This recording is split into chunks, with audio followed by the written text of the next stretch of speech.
ഭൂസ്പർശം പാടില്ലാത്ത 5 അവസ്ഥകളുണ്ട്. ഏതൊക്കെയാണ് പറയൂ? 5 കാര്യങ്ങൾ നേരിട്ട് ഭൂമിയിൽ പതിച്ചുകൂടാ.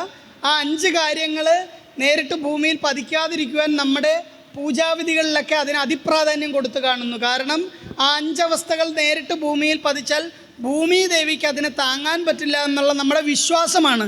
അപ്പോൾ അത് ഏതാണ് 5 അവസ്ഥ? ഒന്ന്, സ്ത്രീയുടെ മാറിടം. അതുകൊണ്ടാണ് സ്ത്രീക്ക് ശയനപ്രദർശനം പാടില്ലാത്തത്. 2, നിലവിളക്ക്. അതൊരു തട്ടത്തിലോ ഇലയിലോ വെക്കണം. പിന്നെ ജപിക്കുന്നയാളുടെ ആസനം, അതിന് ബ്രാഹ്മണൻ്റെ ആസനം എന്നാണ് പറയണം. ബ്രാഹ്മണൻ എന്ന് പറഞ്ഞാൽ ഒരു ജാതിയല്ല. ആരാണോ ബ്രഹ്മജ്ഞാനം സിദ്ധിച്ചയാൾ, ആരാണോ ജപിക്കുന്നയാൾ, ആരാണോ യോഗതുല്യർ, ആരാണോ ഉത്തമരായ ഭക്തർ, അവരുടെ ആസനം നേരിട്ട് ഭൂസ്പർശം ചെയ്തുകൂടാ. ജപിക്കുമ്പോഴാണ്, ജപിക്കാത്തപ്പോൾ എവിടെ വേണേലും ഇരിക്കാം. നമ്മളൊരു മന്ത്രം ജപിക്കുമ്പോൾ വെറും നിലത്തിരുന്നുകൂടാ. അപ്പോൾ സ്ത്രീയുടെ മാറിടം, ജപിക്കുന്നയാളുടെ ആസനം, നിലവിളക്ക്, ശംഖ്. ശംഖ് നിലത്ത് വെച്ചുകൂടാ. അതുകൊണ്ടാണ് ശംഖ് കാലിൽ വെക്കുക. പിന്നെന്താ നമ്മുടെ ആചാരം പറയുന്നത്?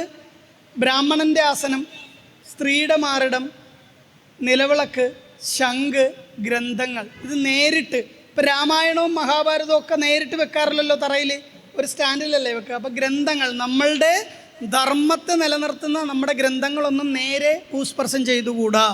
അത് ദേവനെ വർണ്ണിച്ചെഴുതിയിട്ടുള്ളതല്ലേ. അപ്പോൾ അതുകൊണ്ടാണ് ഈ 5 അവസ്ഥകൾ ഭൂസ്പർശം പാടില്ല എന്ന് പറയുന്നത്.